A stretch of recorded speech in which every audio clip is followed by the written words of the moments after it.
So in today's video, we're gonna go over my top 6 or 7 favorite dirt cheap handguns. And when I say the word dirt cheap, what I mean is they are all under 5 Benjamin Franklin. Sometimes things are less expensive for a reason. And sometimes getting the cheaper version can end up costing you more money than if you would have just bought the more expensive counterpart. I will create a parts list for absolutely everything that we're gonna be talking about in today's video. First link in the description.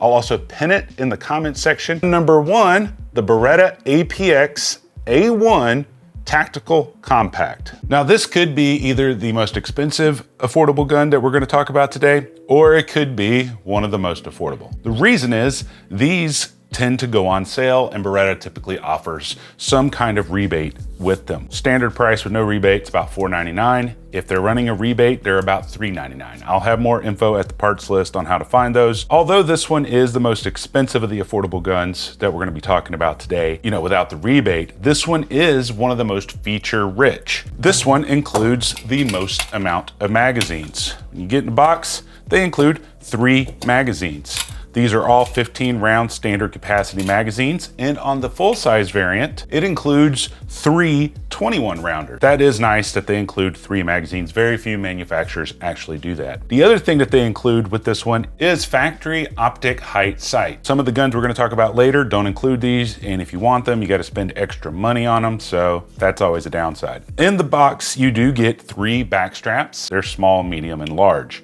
You'll notice on the frame, they actually have pretty decent texturing, especially along the back strap right here. They got some pretty decent knurling. There's some decent texture here. They have actually really generous texture on the front strap, which is very important. So when the gun's recoiling, your fingers don't slip out like this. Then they have a little bit of texturing right here. I feel like they could do better with that, but at least there's something, because some of the guns we're gonna talk about have nothing right here. Then they have some right here for your indexing points. Also, the trigger guard is double undercutted, so you can get a little bit of a grip underneath here. It's a little bit more comfortable, and it's a little bit easier to hang on to during the recoil impulse. On the slide, you do have some standard front serrations. They are grippy. The rear serrations are also grippy. Downside is, however, this slide, as you can see, is very shiny. And because it's very shiny, it's actually really slippery. When you can press check it just fine because the serrations are good. But as you can see right here on this edge, if you don't get these serrations just right, your hands will slip. Take for example, this Glock. This is just a standard Gen 5 Glock, nothing done to it. You can notice the difference in the sheen on these slides. This one, even though there's no serrations up here on the front, I can still grip it and press check it just fine. If this didn't have serrations, I wouldn't be able to do that. Now this one does come optics ready from the factory. The biggest downside to this one, and this is something that you're gonna notice that a lot of affordable pistol manufacturers don't do. There are some exceptions. They do not include the optic plate. That is something you do have to purchase separately. Thankfully, Beretta does have optic plates for a ton of different ones, and they're not overly expensive. Optic plates can range anywhere from 30 to 100 bucks, just depending on the materials they're made out of and stuff like that. This one was 45 bucks. You can get it for all the different optics. This one's for the Trijicon, which also fits the Holosun 507C. Now for the controls, this one is almost completely ambi. You do have ambidextrous slide lock, slide release. You can reverse the magazine release. However, it's not fully ambi. Here's the trigger pull. Okay. I noticed that on the take up and right where it breaks, it's a little bit spongy. Not the biggest deal in the world. We will just test it real fast. I do have to hold this because it spins on me, so I'm not helping the trigger. That one came out just a hair over 5 pounds. You can see that. Sometimes it's 5, sometimes it's 5.5. The trigger pull's not bad at all. Downsides to this is, number 1, they don't have a lot of aftermarket support. However, there is an aftermarket upgraded trigger available. There's just not a lot to choose from. I think there's only one. I haven't tested it, but I have heard it is available. However, although this doesn't have a lot of aftermarket support, it does have a lot of factory support. At least on the full size variant of this, I don't know if they have it available for the compact, but they do have mag wells available for them, as well as other extensions and base plates and all kinds of other stuff. So factory support is totally good. Aftermarket support is abysmal. The other downside to this is it doesn't have a lot of holster support, meaning there are companies out there that make holsters for this. However, you will have a difficult time finding some of your favorite holster manufacturers making a holster for this. The majority of the holsters that I could find for this, which I'll have some links to over at the parts list, they didn't make holsters like this that had the sidecar or the extra magazine wing. There is only one company that I could find that actually made one of these types of holsters, and I'll have more info over at the parts list about those. Okay, so I said we were going to compare this to a gun that is a little bit more expensive. And the reason I wanted to do that is I wanted to show you guys how sometimes just because the price tag seems a lot lower, when you start adding optics and stuff to the gun, it can actually increase the price of the cheaper variant rapidly. And the gun we're going to be using for the comparison against all the affordable guns today is going to be the Smith & Wesson M2.0 Compact. It doesn't matter if it's the compact or the full size, they're all the same. One thing we do have to kind of pay attention to though, however, is we're not going to be comparing it with the use of this magwell or this trigger. In the past couple of years, Smith & Wesson has updated their trigger systems. They used to have this ugly hinge style that was atrocious, and we always would upgrade them right away. However, in the past couple of years, they have upgraded their triggers, and they now look like this guy. These triggers from the factory are actually quite amazing. I'm not going to say they're as good as the Apex triggers or as good as the Overwatch Precision triggers, but this trigger, when I got this and tested it, I honestly didn't even want to change it. It pulls right at 4.5 pounds, and it is dead sexy. Love it to death. So I just bring that up because with this comparison, we need to understand it's going to have a better trigger in it. Now, as I mentioned earlier, without a rebate, these are $499. These are $589. So these are about $90 more. However, although it doesn't include 3 magazines, it only includes 2, but this one includes something else with it. It includes an entire optic plate system. So no matter what optic you have, all the plates for it are already in the box. It also already includes the factory suppressor height sights.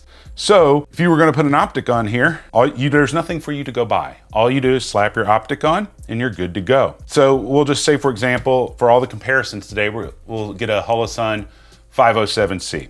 And these, without any types of promos or anything, are about 350-ish bucks. We'll just say that as an average price. So between these two guns, you go out and buy a $350 optic. On this one, you got to go spend 45 bucks on a plate.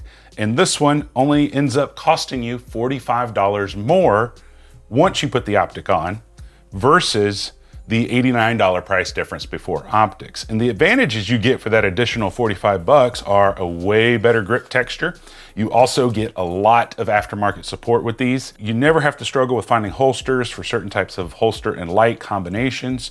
You never struggle to find triggers for these, anything. And it's only 45 bucks more if you're going to mount an optic. Something to keep in mind with that. I've had the Beretta APX Compact Tactical now for almost a year. It's probably been about like 9 or 10 months, and I've put quite a few hundred rounds through it. I'm probably at around 600, 650-ish rounds when I was counting the rounds of the footage. Throughout those 600-700 rounds, this gun has been 100% reliable. The biggest issue that I ran into is the screws that were included with it, with the optic plate. They were just a hair too long. And so when I went to the range and started shooting the first time, the red dot started coming loose. And so I had to come home and I had to file down the length of the screws so it would fit more secure. Once I did that, it was able to hold 0 and I didn't have any other issues after that. In regards to shooting it, it does have a little bit of a high bore axis in comparison to some of its counterparts like this one that we're going to talk about later. Bore axis means that there's going to be more weight above the knuckles of your hand, which gives it a little bit more muzzle flip. Now the recoil impulse on this one doesn't feel bad at all. It's 9mm and it shouldn't feel bad. However, it does seem a little bit floppy. I don't know if that makes sense, but when I'm shooting it, I just notice it kind of jumps a lot. It's a little bit harder to hold it flat.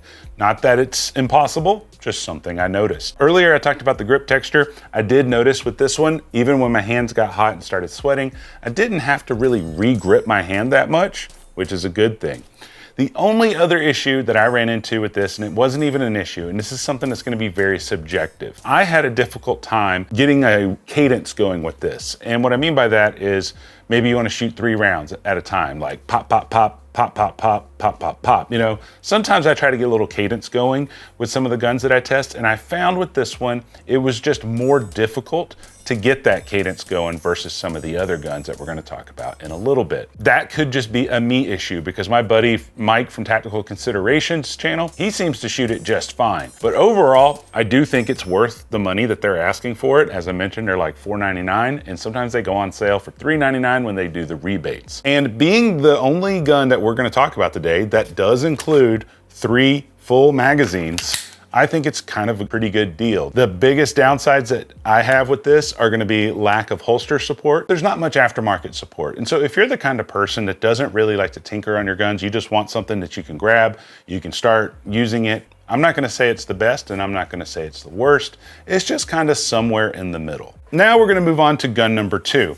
But gun number 2 is actually gonna work out to be 2 different guns. Gun number 2 is the new Ross Martin RM1C. But as you're gonna see in a second, there's nothing new about it. In fact, it's been around for a while. This one is not mine. I borrowed it from my buddies from Fully Loaded Reviews YouTube channel. I'll have a link for them if you wanna go check them out. But this is called the Ross Martin RMC1. These can fluctuate in price. I've seen these as low as $405 all the way up to $440. The average price of these is about $430. Now it's about the same size as a Glock 19, but the Glock 19 is that good Goldilocks size. It's not too big, it's not too small. You can conceal carry with it, and you could use it on an OWB holster as like a duty weapon. So I love that size. This one comes with 2 magazines. You get a flush 15 rounder, and then you get an extended 17 rounder. You can get this in 3 different colors. The frame is the only thing that changes colors. You can get the frame in either black, gray, or flat dark earth. The sights on it are not suppressor height. They have a white dot in the front and a blacked out U-notch here in the rear. Since we're back here, you also have a cocking indicator. So it's red whenever the trigger is ready to be fired. And once you pull the trigger, it disappears. In the box, this one comes not only with the 2 magazines, but you get 3 different size back straps. And speaking of the back straps, it does have decent texturing and it doesn't. Good texturing on the back strap, a lot of gap right here. Good texturing on the side, good texturing on the front, and it has a thumb support right here. The place where it is really lacking is right up in here, which we'll talk more about that when we get to the shooting impressions. But in my opinion, it's not the best texturing job that I've ever seen. It's actually kind of hard to hang on to. Another thing that's different from this one, from the Beretta, is it is fully ambidextrous from the factory. Now with the Ross Martin, you only get 1 choice of barrel. Right now, they're only making these with regular standard barrels. There's no threaded barrel option available yet. Although this one doesn't include suppressor height sights like the Beretta did, this one does include an optic plate for a Trijicon RMR. And they also have other optic plates that are available for other manufacturers available on their website, and they're only about 23 bucks. That's some of the cheapest optic plates that I've ever seen. And not only are they only 23 bucks, but they are also made out of metal. I don't know if this is made out of steel or aluminum, but it is fairly robust. And whenever you're mounting an optic on it, I didn't have any issues with these threads stripping out, which can be the case with aluminum plates. Now, the coolest part about this is you'll see on the side, it says Dallas, Texas. And that's because these are 100% made in the United States. This one actually has a very decent trigger. It's nice and flat. It uses the blade style right here. And here's your take up, your break. The resets, actually, it really pushes your finger out. You can see there, I went past the wall, okay? And this one typically pulls at about 5 to 5.5 pounds, but we'll just do a quick test. And that one pulled just a hair over 5.5 pounds. Before we get to the pros and cons of this, it's very important to know that there is nothing new about this gun at all. In fact, this is a copy of a Slovenian-made gun known as the Arex Delta. I did quite a few videos on this back in 2021, like a Glock. Both of these frames, and you compare them, they are identical completely. Same thing on the slides. On the underside, you can see that everything is identical to one another. Kind of cool, huh? They are both exactly the same price. The biggest difference between these two is going to be in, obviously, the frame texturing. The texturing on the Arex is far superior. mainly because they have good texturing right here on the side where your support hand is going to be. The next difference is going to be on the slide design, as well as the slide finish on the Rost Martin is a little bit shinier. The next difference is going to be the optics system. The optics system on the AREX comes with a bunch of different plates. However, the downside to the AREX is the plates are made of plastic. They're not very good. In fact, I had a big problem with mine when I did the review on this, and I'm not going to go into detail today, but I will put a video up here in the corner so you can watch that after this video. But I had a big problem with it, and I had to get an aftermarket plate from a company called Calculated Kinetics. They actually made metal plates. The plate system on here, although they do include all the different plates for a lot of the different optics, they're plastic and they're crap. And not all plastic plates are crap, but these in particular were. However, as I mentioned earlier, this one only comes with one plate, but that plate is metal. The other difference between the AREX and the Rost Martin is the AREX is not only available in a ton of different colors, but it's also available in small, medium, and large. And when I say small, this is the smallest one. So this is the M. Then they have the X, which essentially is a longer grip with the same length slide. And then they have a full-size variant. However, the pros to both of these is they have great factory support. There's all kinds of extra parts from the factory, optics plates, extensions, triggers, sights, all kinds of stuff that you can get from the factory on both of these. The downside to these is going to be the same as with the Beretta APX. I don't know of any aftermarket support for these, the only exception being that Calculated Kinetics made a good plate for the optic system here. But aside from that, I don't know of any aftermarket parts that are available for these yet. Other con about these is just like the Beretta, very little holster support. However, with these, if you get these with the right light combination, you might be able to fit these into a different holster that was made for a different gun. We'll go into that later on. The biggest con though to the Rost Martin is the frame texture. They just need to add more. Honestly, if they just added more frame texture to this, it would be, I would say, on par with the AREX. Now, let's compare either the AREX or the Rost Martin to our more expensive gun that we're talking about today. They don't include the suppressor height sights. For these, I did have to buy aftermarket for the AREX, and you would have to do the same thing for the Rost Martin. And aftermarket sights on these are about 78 bucks. We will say the average price of these is about $430 because it can fluctuate plus or minus. Now, when you first compare the AREX and the Rost Martin to the M2.0, there is about a $159 price difference between the two. However, so let's say that these are $430, you're gonna buy a $350 optic, and then you gotta buy $78 suppressor height sights. That's 858 bucks total out the door. Now with the M2.0, there's nothing else to buy except for the optic, and it comes out to 939 bucks, which comes out to be only an $81 price difference with an optic installed on the M2.0 versus the AREX and the Rost Martin. And you're still sacrificing all that aftermarket support. You're still sacrificing the proven reliability of the M2.0 versus these, and you're sacrificing all the holster support. So if saving 81 bucks is worth it to you, then maybe this is for you. But if you want something a little bit better for a little bit more, the M2.0 is probably the way to go. So during my testing with both of these, I have a little over 1,000 rounds through the AREX. I only have a couple hundred rounds through the Rost Martin. However, they're both feel about the same in regards to the recoil impulse. These are actually quite snappy considering the fact that they're only 9mm. They have more recoil than most other 9mm, which is odd because this one has a very low bore axis. In fact, the bore axis is very similar to that of a Glock or even a CZ P10C. For whatever reason, the way these are weighted, they just like to jump. With that said, the AREX is a lot easier to shoot fast and to shoot comfortably because of all the added texture that's on the frame. This one, I found that when I was going to shoot it, this left hand, it keeps slipping. Now watch, I'm gonna show you. I'm gonna grip this thing. I'm gonna move my right hand and you'll see no matter how hard I squeeze, it slips. When I go to the AREX, watch. It's a lot harder to slip. And so for that, if I was gonna choose between these two, number one, AREX has a lot more colors and a lot more sizes and models available than Rost Martin does. And because they're about the same price, I would choose this one every single time over this one. Not a bad gun, It's just not better than an AREX in my humble opinion. The other downside to the Ross Martin and the AREX is gonna be the holster support. There's not a lot of holsters that are available for these. However, sometimes you can get away with using a holster that was designed for a different gun if it was made for a light bearing holster. So for example, this one was made for a Glock with a TLR7, and I have a TLR7 on the AREX right here.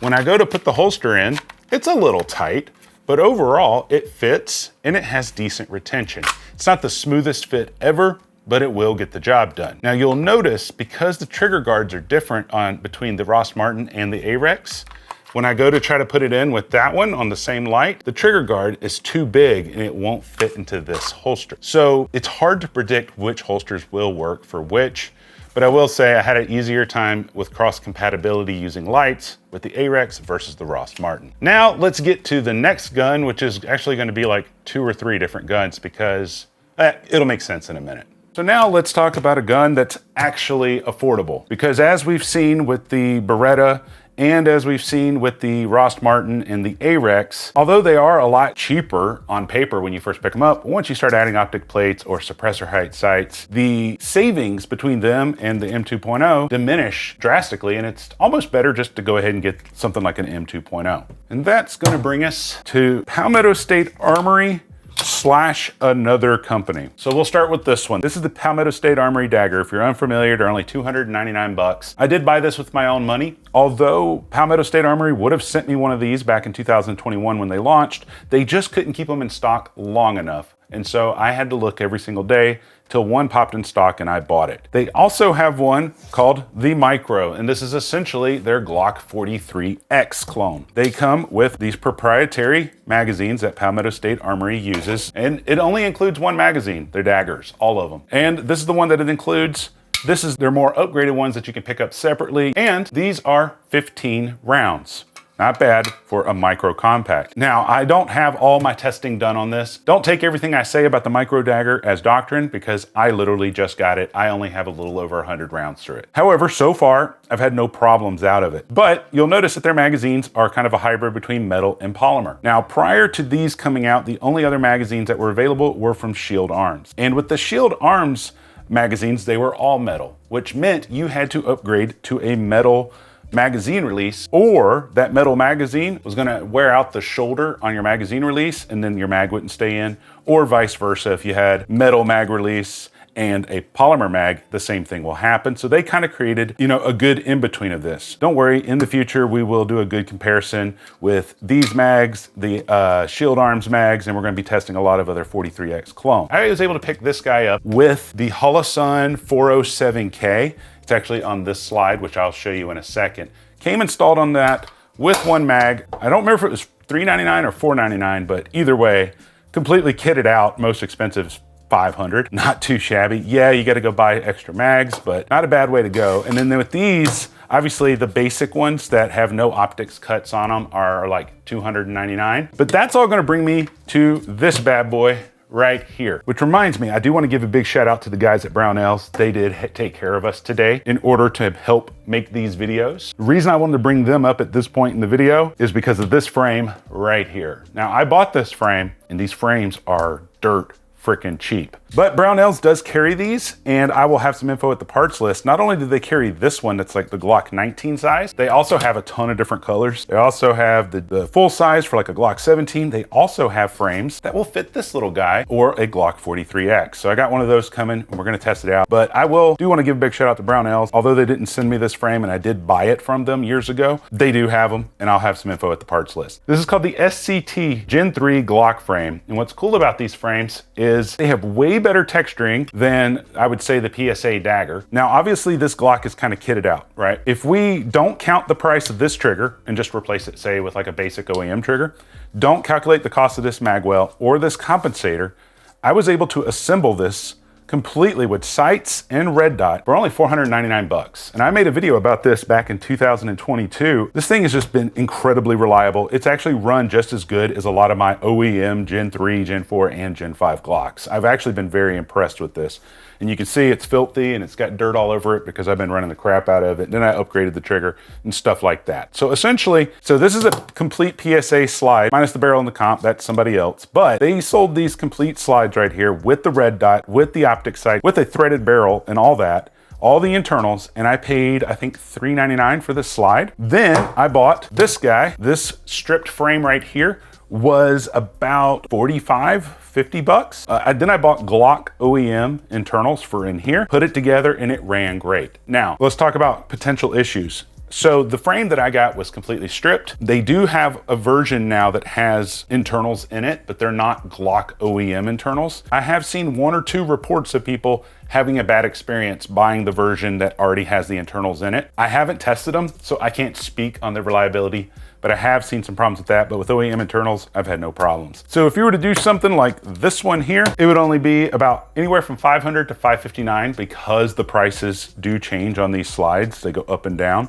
because things go on sale. But if you're gonna do it with just this dagger, it'd be close to about, less than 500, maybe right at, with the optic when you can find them on sale. But that means when you have the optic on here, say a $350 Holosun 507C, and let's pretend you had the same thing on this, you're saving about $339 to $369 price difference. And these, so far, of the different ones we've looked at today, are the cheapest ones so far. We still got a couple more to look at. I'll have a lot of information at the parts list about all this stuff just in case you want to check it out. But let's talk about how these things frickin' shoot. Now, for those of you guys that have watched my channel for any length of time, especially if you've been watching it since like mid 2021, you'll know we did a burn down video with the PSA dagger. We actually had 2 daggers. We had this one, which is one that I purchased with my own money. Then we had one that Palmetto State Armory sent out to us. They actually sent it to a bunch of different channels. They sent all the channels ammo and they wanted them to do a burn down on it.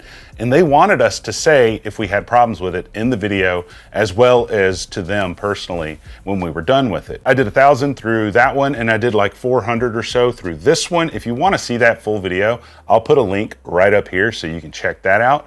But it ran 100% reliably. I had 0 problems with it. In the early days when these first came out, the trigger pin would want to walk out to the side. That didn't happen with my model. Now, I didn't really do anything else with the PSA dagger until the SCT manufacturing frames came out. And these frames, honestly, when you first feel them, they don't feel that great. But when you start shooting them, you can actually shoot these very well. And although this one has a PSA slide on it and this one has the PSA slide and frame, PSA doesn't pay me to say this stuff, but I've had nothing but good experiences with both of these. I have a sample size of 2. I could have the only 2 that work well in existence. So I always say when you're watching these videos, make sure you watch other people's videos too to get a broader spectrum of what people's experiences are. Also go to Reddit. People are always talking about the problems they have on Reddit. So keep that in mind. Now, with the PSA Micro Dagger, this one, as I mentioned earlier, I took the red dot off to put it on the other slide, but this one came as a complete gun with the red dot, and it cost right at 5 Benjamin Franklins. I will have a dedicated video for this in the future because right now I only have a little over 100 rounds through it. So far, it's run 100% flawlessly using the PSA Dagger mags that we looked at up close a second ago. Now, I haven't shot the comped slide yet. That literally just arrived yesterday, so I haven't had to get to the range yet. So we will have a comprehensive video on this. The biggest downside to this one is I've never been a fan of PSA's hinged triggers. But for a subcompact slim handgun, this thing is by far one of my favorites, especially at the price point. The only other slim Glock 43X style gun that I've tried that I really love was the CR920P from Shadow Systems. I did a video on it. You can check that out right here if you want to. But that one's also like a lot more money than this one and doesn't include the red dot. Like I said, full video coming in the future, and we're also gonna get the SCT 43X frame for this one, so we can do a little bit of comparing and contrasting just to see how we like it compared to the PSA Dagger frame. Now, compared to the first 2 or 3 guns that we talked about, being the Beretta as well as the Ross Martin and the Arex, this one, because it's based on the Gen 3 Glock, I've had the best success with it in regards to being able to get a cadence going when I'm shooting it quickly, in addition to being accurate while I'm shooting at it with a cadence or shooting quickly with it, because it feels just like any other Glock aside from the hinged trigger that's in it. And like I said, that doesn't make this gun any better than the others. I carry a Glock style gun all the time, and that's what I typically train with, so I'm naturally going to be better with that type of gun. Now, moving on, we are going to talk about one of the big underdogs of today's video, because they have historically cost a little bit more than $500 in the past, but as of recently, I'd say in the past year and a half, these things have gone down by more than $150 to $200, and that's going to be the CZ P10. Specifically, we're going to talk about the P10C, but this also applies to the P10F and the P10SC. I originally purchased this in 2018 when they first released, and I believe I paid a little over $550 for it. And as you can tell, there's not a lot that's special about this one in comparison to some of the other guns that we're talking about, because this one isn't optic ready. But we'll talk more about that in a second. Something else you should note, this is an upgraded trigger. I don't have the factory trigger anymore. I don't know where I put it, but I did upgrade it. But the reason that I'm saying that the CZ P10C is probably one of the more underrated handguns as of recently is the price has dramatically dropped in the past, I don't know, 2 years or so. This same one right here that I paid $550 for 6 years ago, they're now available for about $350. If you get the optic ready version, they're about $410-ish. Somewhere in there, it kind of fluctuates and it depends on if there's sales. There'll be info at the parts list in case you want to check that out. But these include 2 flush magazines, and if you get the optic version, they don't include an optic plate. You do have to purchase that separately. And I do believe you can get them directly from CZ, or you can get some from C&H Precision. Haven't tested them yet, because I don't have an optic ready version. I wish I did, but I bought this way before the optic ready version came out. The optic ready version will come with suppressor height sights or optic ready sights. This one will not. Although I changed out the trigger on this, the factory trigger on this is arguably one of the best triggers that we're gonna look at today, with the exception of the new factory triggers from M&P. I'm not saying one is better than the other. They're about equal in my humble opinion. It pulled about 4.5 to 5.5 pounds from the factory, and it felt really good. Now, this gun is completely ambidextrous. You can release the mag from either side. You got a slide, stop, slide release from either side.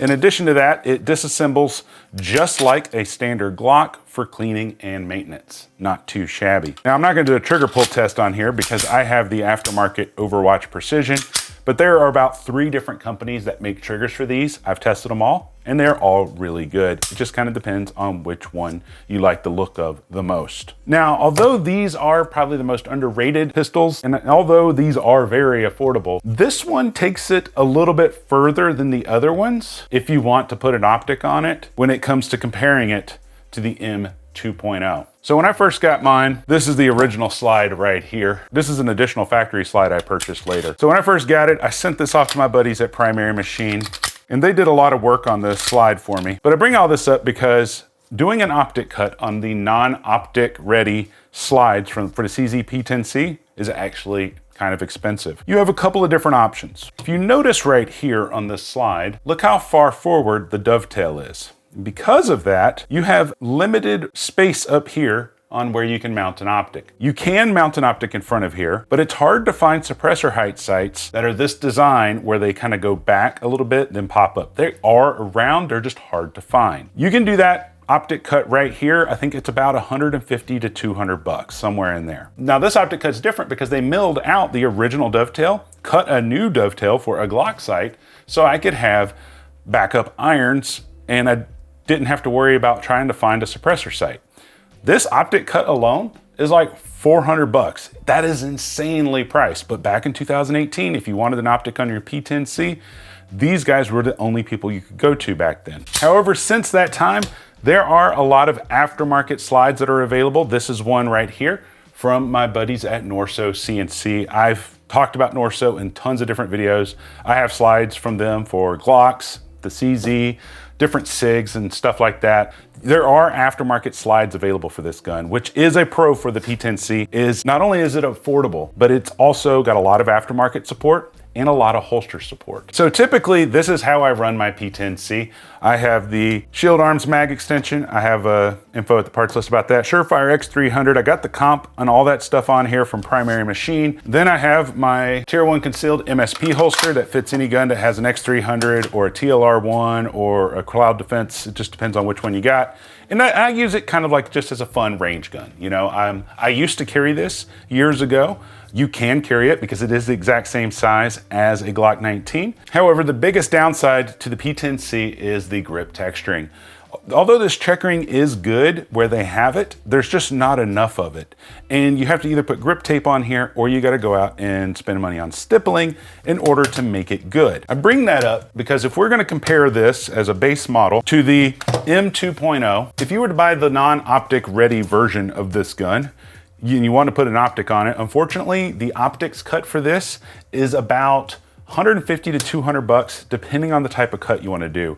And that's the type of optic cut that does not move the dovetail. Okay, keep that in mind. Then you say you wanted to do a 507C that's not on sale, 350, then you're gonna wanna get suppressor height sights, which are about 75. So on the low side, this with an optic on it, although the gun's only 350, you'd spend 925 bucks all the way up to 975, depending on the cost of getting the slide milled, compared to 939 with this one, and you don't gotta send it off. And I think that's really shows because when you look at these guns, this one is 179 bucks cheaper than this one when you're looking at them on the website. But then when you start to add stuff to them, man, this one can actually come out more expensive depending on the optic cut. Now your other option is to get the optic ready version, which makes it a little bit more affordable. So the optic ready version comes in about 410 bucks, about 179 cheaper than the M2.0. Then you're gonna have to buy an optic plate, which is 76 bucks, plus a $350 optic. Now you're at 836 bucks, and it comes out to about 103 bucks cheaper than this one. The biggest downside though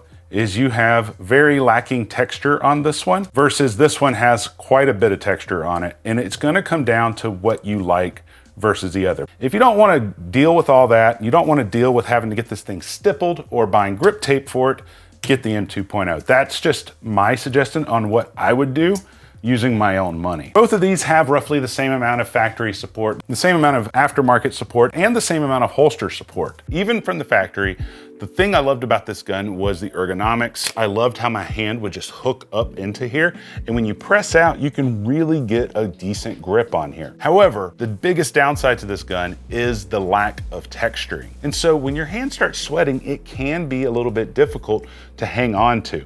But I can really grip this regardless. You could throw grip tape on it, or you could go out and get it stippled, totally up to you. However, with that said, it's been 100% reliable in its stock form as well as its upgraded form. This is probably gonna be the most gun you can get for the money in regards to its track record, in regards to the way people revere it. Although this is a very affordable gun, when you start adding the parts to it that you need to put the red dot on it, regardless if it's optics ready or not, it makes it cost a lot more. For the price analysis of all of these guns that we've talked about today, you gotta look at where did they cut cost. A lot of these companies are cutting cost with less magazines, or they're cutting cost with not including optics plates or not including suppressor height sights. So not all of them are the same. I hope this video helps. Let me know what your thoughts are down in the comments section, guys. Hit the subscribe button if you haven't already, but until next time, guys, I love you, and you guys stay sexy.